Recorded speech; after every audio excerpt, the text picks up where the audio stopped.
Hi friends, फिर से आपका स्वागत है my YouTube channel education target में। तो आज का सब्जेक्ट है भारतीय संविधान की विशेषताएं। भारतीय संविधान की क्या विशेषताएं है, भारतीय संविधान में मूल बातें कौन कौन सा है उसको आज समझते हैं कि आखिर हमारे संविधान में जितना बातें लिया गया है उसमें मूल बातें क्या क्या है।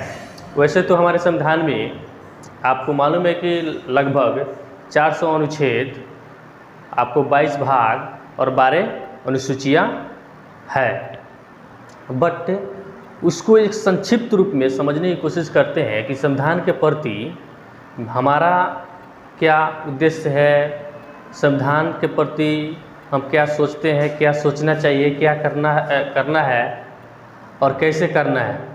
संविधान में कुछ मूल बातें हैं जिसको अच्छे तरह से समझते हैं कि आखिर संविधान जब बनाया गया तो इसमें किस किस बातों का ध्यान रखा गया। हमारा संविधान है,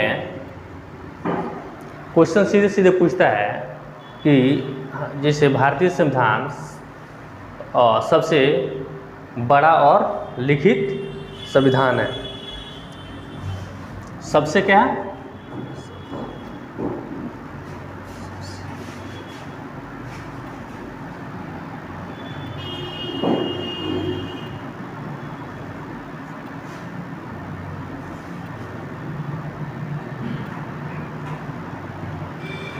हमारा संविधान सबसे बड़ा और सबसे आपको और लिखित सबसे लंबा और आपको लिखित संविधान है। तो कभी कभी क्वेश्चन में पूछता है कि हमारा जो संविधान है वो कैसा संविधान है। ऑप्शन में दे देगा, सीधी लाइन में दे देगा, सबसे लंबा और लिखित, सबसे छोटा और लिखित। तो यहाँ से हमारा एक क्वेश्चन पकड़ा सकता है। दूसरा,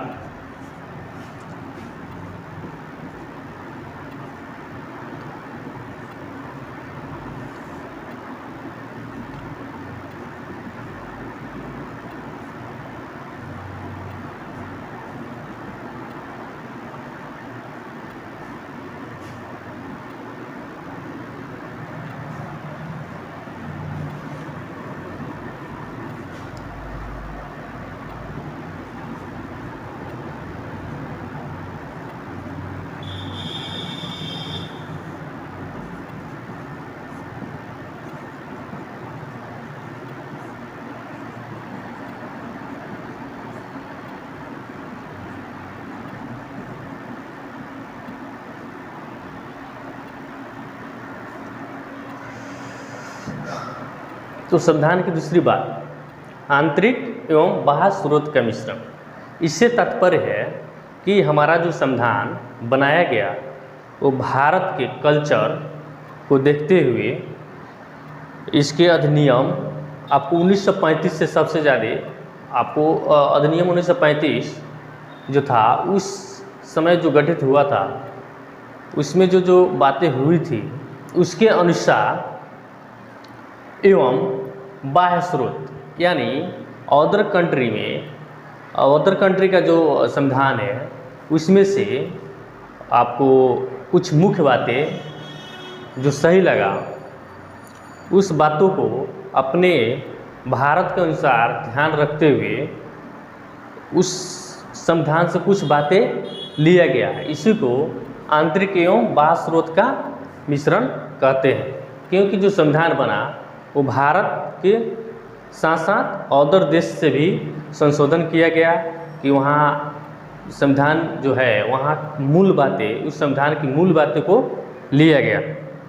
तीसरा है नम्यता और अनम्यता, यानी इसका तात्पर्य है लचीला एवं कठोर।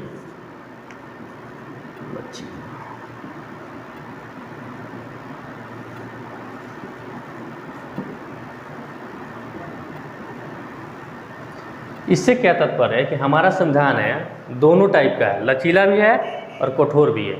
जैसे कोई अधिनियम को पास करना है तो संसद में आप पास करवा सकते हैं, लेकिन वहीं आपको राज्य है उससे भी परमिशन लेना होता है। राज्य यदि आधे से अधिक राज्य यदि संसद उस कानून को पास करने के लिए तत्पर है तो वो क्या हो जाएगा, कानून पास हो जाएगा।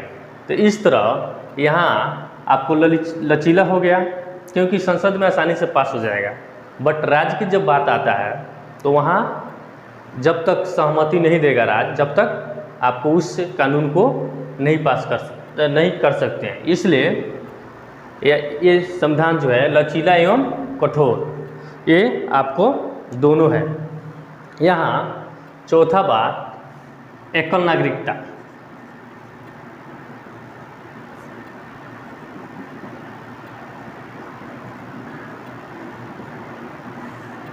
एकल नागरिकता से तात्पर्य है कि हमारे भारत की जो नागरिकता है ओनली एकल है, लेकिन वहीं देखा जाए अमेरिका का तो दोहरी नागरिकता है। जैसे हमारे देश से कोई व्यक्ति वहाँ जाते हैं और वहाँ पे रह जाते हैं और उनका जो आपको नया जनरेशन होता है उसको दोहरी नागरिकता प्राप्त हो जाता है, वहाँ का भी नागरिक हो जाता है और भारत का भी नागरिक रहता है। तो ये जो यहाँ का नागरिकता है ओनली एकल नागरिकता है। पांचवा है मौलिक अधिकार।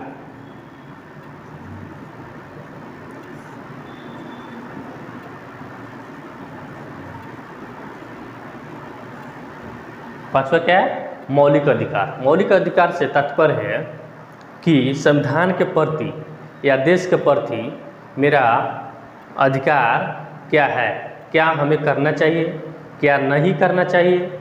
यदि आप संविधान के अनुसार कोई काम कर रहे हैं, उसके अंडर में काम कर रहे हैं तो सही है, यदि उसके अनुसार नहीं कर रहे हैं तो आप दोषी पाएंगे और आपको सज़ा भी हो सकता है। तो हमारे संविधान में आपको एक अधिकार दिया गया है। मौलिक अधिकार में हम यही समझते हैं कि संविधान में आपको कुछ बातें बताया गया है जो कि हमारा अधिकार है। जैसे शांतिपूर्ण हम कोई धरना प्रदर्शन कर सकते हैं सरकार के विरुद्ध, यदि सरकार कोई गलत काम कर रही है तो शांतिपूर्ण हम धरना प्रदर्शन कर सकते हैं, एक जगह से दूसरे जगह आ जा सकते हैं। ये मेरा मौलिक अधिकार है। जैसे छुआछूत का भेदभाव, ये सब उसके अनुसार बताया गया है, जो कि एक आपको अलग इसको हम फिर से बताएंगे कि मेरा मौलिक अधिकार कौन कौन सा है। आपको अनुच्छेद 12 से 35 तक मौलिक अधिकार है। छठा है राज्य के नीति निर्देशक तत्व। छठा क्या है, राज्य के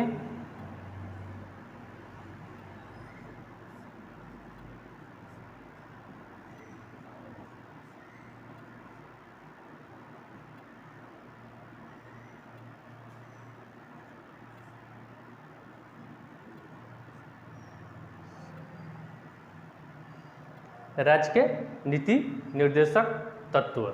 इससे तात्पर्य है कि कोई राज्य या केंद्र सरकार है या राज्य है, कोई भी कानून को पास करता है तो आपको कुछ बातों को ध्यान में रखना जरूरी होता है। बातों को ध्यान में रख के ही हम जनता सबसे सर्वोपरि होता है, इसलिए जनता के प्रति इस तरह का कानून लेके आए कि जनता को किसी तरह का आपको दिक्कत ना हो या जनता उससे नाराज ना हो। तो ये है नीति निर्देशक तत्व में ये सारी बातें को ऐड किया गया है। कोई आप कानून बना रहे हैं तो किस टाइप से बनाएं। आपको आठवां है सातवां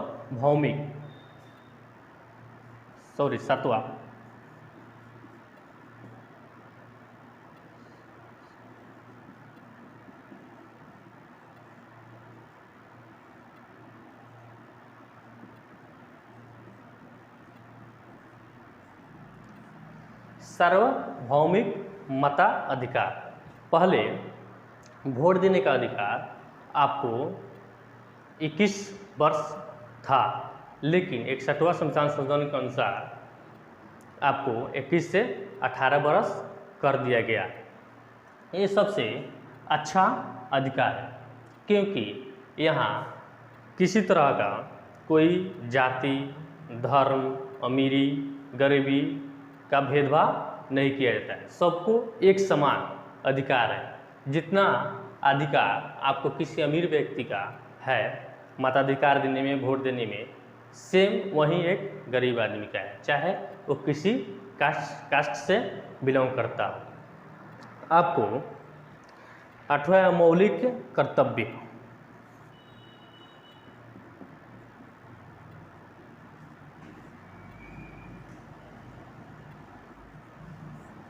मौलिक कर्तव्य। मौलिक कर्तव्य से तात्पर्य है कि संविधान के प्रति मेरा क्या कर्तव्य है, हम देश के प्रति या संविधान के प्रति किस तरह रहें, किस तरह काम करें, कैसे करें, वो सारी बातें उसमें आपको अंकित किया गया है।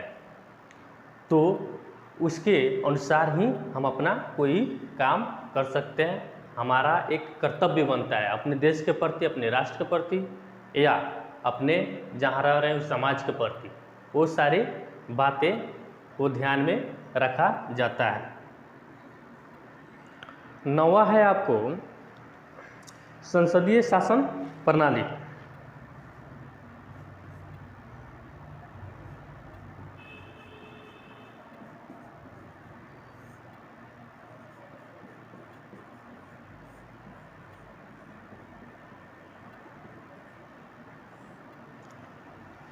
संसदीय शासन प्रणाली, संसदीय शासन प्रणाली से तात्पर्य है कि जो संसद है उसको क्या करना चाहिए, कैसे करना चाहिए, एक विधि व्यवस्था होना चाहिए जो सुनिश्चित होना चाहिए, अच्छे तरह से होना चाहिए। तो यहाँ संसदीय शासन प्रणाली एक है जो स्टेप बाय स्टेप अपने कर्तव्य को पूरा करती है। उसके बाद त्रिस्तरीय शासन, आपको 10 है त्रिस्तरीय।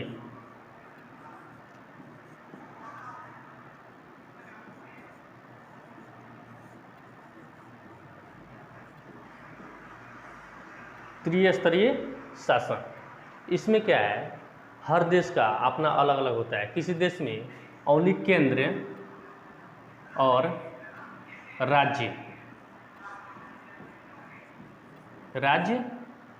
के बेसिस पे होता है, लेकिन हमारा जो है 3 है, केंद्र का अलग,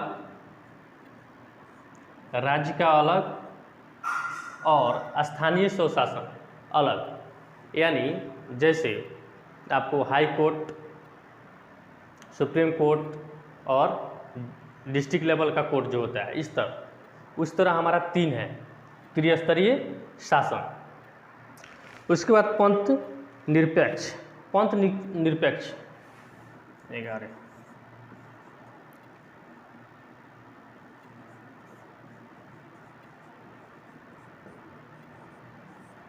पंथ निरपेक्ष या धर्म निरपेक्ष, यानी कभी कभी क्वेश्चन में पूछता है पंथ निरपेक्ष और धर्म निरपेक्ष, यदि दोनों देता है तो आप पंथ निरपेक्ष मान सकते हैं।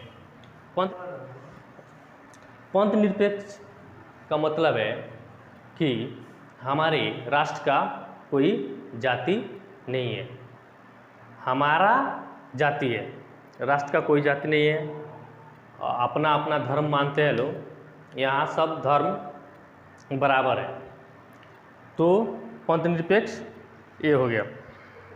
उसके बाद आपको एक और है 12 स्वतंत्र निष्पक्ष।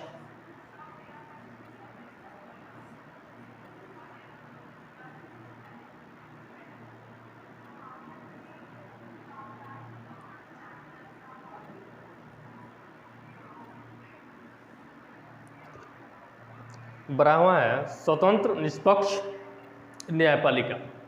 यहाँ स्वतंत्र निष्पक्ष न्यायपालिका है क्योंकि आपको जब कोई भी आपको किसी तरह का विवाद होता है तो वो आपको कोर्ट में जाता है। यदि कोर्ट के ऊपर कोई पाबंदी लगा दिया जाए तो वो अपना निष्पक्ष रूप से फैसला नहीं सुना पाएगा। इसलिए यह निष्पक्ष स्वतंत्र न्यायपालिका यहाँ पे है, चाहे वो प्रधानमंत्री हो या राष्ट्रपति हो, कानून सबके लिए बराबर है। तो ये आपको स्वतंत्र निष्पक्ष न्यायपालिका की व्यवस्था हमारे संविधान में है। तो इस तरह आप ऑल ओवर समझ गए कि मूल बातें क्या है। मूल बातें में आपको 12-13 जो मूल बातें हैं, वैसे तो हमारे संविधान में बहुत सारा चीज़ें लिखा हुआ है कि क्या है क्या नहीं है, वो आप पूरे संविधान को पढ़िएगा तो मालूम चलेगा। तो यहाँ से हम कुछ मोटी मोटी बातें को देख लिए। क्वेश्चन में अधिकांश पूछ लेता है कि हमारा संविधान कैसा है, लंबा है, लिखित है, लचीला है, कठोर है, हमारा एकल नागरिकता है। तो यहाँ हम इस संविधान भारतीय संविधान की विशेषताएं को देखते हुए ये आपको 10-12 मूल बातें बताए। यहाँ मेरा ओवरऑल समाप्त तो नहीं हुआ, बट मोटी मोटी मूल बातों को देख लिए। यदि आपको मेरा वीडियो पसंद आया हो तो लाइक करें, शेयर करें, सब्सक्राइब करें। जय हिंद, जय भारत।